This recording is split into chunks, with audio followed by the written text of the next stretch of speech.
Ethiopia has officially inaugurated Africa's largest hydroelectric dam, a project that will provide energy to millions while deepening a rift with downstream Egypt that has unsettled the region.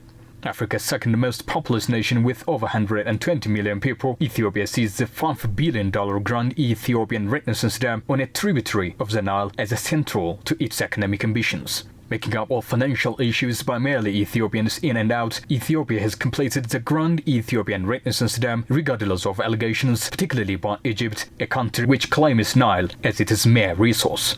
Though Egypt's pressure has not stopped since the beginning of the dam, Getachew Reda, East African Affairs Advisor to Prime Minister Abiy, in an exclusive interview with Jim's statement, says the dam has opened new development paradigm in Africa. He says the dam is a symbol of Africa's self-reliance, backed up by unity among diversity. The most important aspect of the Renaissance Dam is the kind of example it sets to the rest of the world that we were able to build the largest possible dam on the Nile without having to seek the financial support of the rest of the world. It would send the signal that it would be foolhardy for the international community to try and stop us from building other projects which are far less significant than the Renaissance Dam. So this is the largest possible dam that could be built on the Nile. Dam's output has gradually increased since the first turbine was turned in 2022, and it reached its maximum 5,150 megawatt of power. That puts it among the 20 biggest hydroelectric dams in the world. Despite the dam's significance even to the neighboring countries, including downstream countries, Egypt still provokes Ethiopia's natural right to its resources. Getachew in this regard says Egypt's move that was hugely experienced in the colonial era has to end now.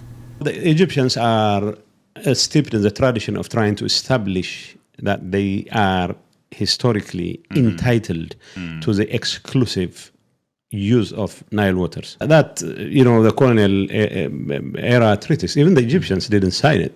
They didn't sign that treaty. Most of the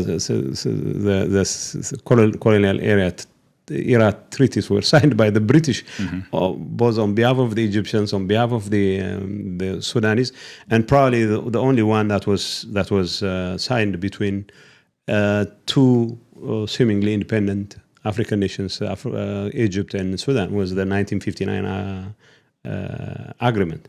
But it excluded Ethiopia.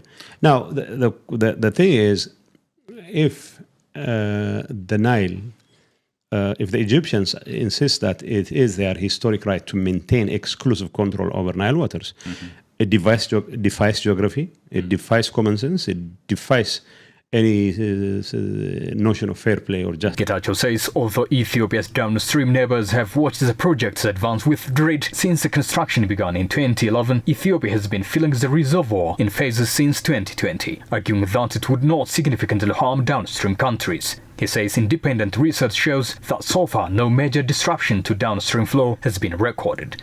Getachew says the dam now is an asset for downstream countries, making them cultivate more agricultural products than ever. Granted that we have to make sure that Egyptians are not going to be affected, but they have to come to terms with the fact that Ethiopians also will have to use Nile waters.